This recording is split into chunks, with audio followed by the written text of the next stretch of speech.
கல்பாக்கம் மீனவர் பகுதியில் மயான சாலை செல்ல பக்கிங்காம் கால்வாயை கடக்க மேம்பாலம் அமைக்க வேண்டும் என மீனவ மக்கள் கோரிக்கை விடுத்துள்ளனர். செங்கல்பட்டு மாவட்டம் கல்பாக்கம் அடுத்த வாயலூர் ஊராட்சி உய்யாலிக்குப்பம் மீனவர் பகுதியில் மீனவர்களுக்கான மயான பகுதி உள்ளது. இங்கு செல்வதற்கு பக்கிங்காம் கால்வாய் வழியே இரும்பு பாதை அமைக்கப்பட்டு பயன்பாட்டில் இருந்து வருகிறது. இந்த இரும்பு பாதை தற்போது துருப்பிடித்து பயன்படுத்த முடியாத நிலையில் இருப்பதாக அப்பகுதி மக்கள் தெரிவித்துள்ளனர். தற்போது சிமெண்ட் குழாய்கள் அமைத்து கால்வாயை கடந்து வருவதாகவும், கால்வாயில் நீர் அதிகரித்தால் பாதையை கடப்பதில் சிரமம் ஏற்படும் எனவும் கூறப்படுகிறது.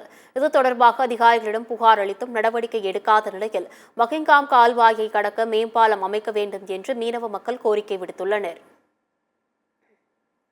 எங்கள் கிராமத்தில் பார்த்தீங்கன்னா ஒரு மீனவர் மக்கள் ஒரு 5000 பேர் இருக்காங்க, தலித் மக்கள் ஒரு 1000 பேர் இருக்காங்க. ஆனால் எங்களுக்கான ஒரு முறையான ஒரு சுடுகாடு கிடையாது. மாவட்ட ஆட்சியர் தலைமையில் எங்களுக்கு 25 ஆண்டுகளுக்கு முன்னாடி ஒரு சுடுகாடு ஒன்று கொடுத்தாங்க. ஆனால் அதுக்கு ஒரு முறையான பாதை கிடையாது. ஒரு டெம்பரரி பாதை இருந்தது. அந்த பாதை வந்து பிரிட்டிஷ் காலத்தில் போட்ட பாதை.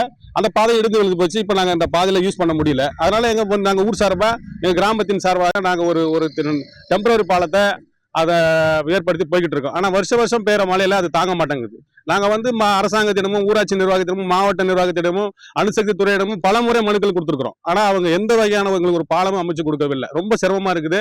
நாங்கள் அரசாங்கத்திடம் எங்கள் கிராமத்தின் சார்பாக கேட்டுக்கிறது என்னன்னா, எங்களுக்கு ஒரு நிலையான ஒரு பாலத்தை அமைத்து தருமாறு எங்கள் கிராமத்தின் சார்பாக கேட்டுக்கொள்கின்றோம்.